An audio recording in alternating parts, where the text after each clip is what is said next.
Arus masuk dan balik libur Nataru dari dan ke Sabang berdampak kepadatan di Pelabuhan Balohan. Mencegah penularan COVID-19, masyarakat sudah seharusnya tetap mengedepankan protokol kesehatan dengan menerapkan 3M. Arus balik ke daratan dari Sabang masih berlangsung di akhir libur pada Minggu siang. Puluhan kendaraan dan lebih 2.000-an warga menyeberang pada trip kedua kapal Roro maupun menggunakan kapal motor cepat.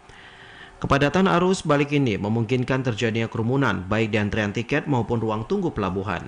Meski tampak banyak yang masih mengabaikan, namun sebagian wisatawan mengaku tetap melaksanakan protokol kesehatan.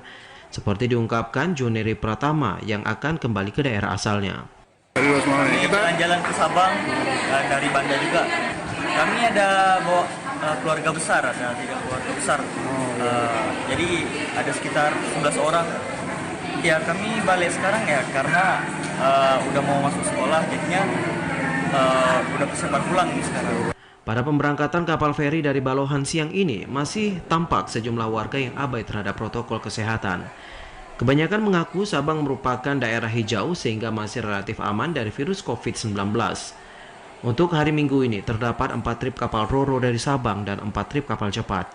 Untuk kapal Roro terakhir diberangkatkan pukul 16 waktu Indonesia Barat dengan menggunakan KMP Tanjung Burang. Sedangkan kapal cepat Ekspres Bahari dimajukan jadwal dari pukul 16 ke pukul 15.30 karena faktor cuaca. Dari Sabang, Mahfud, kontributor TVRI melaporkan.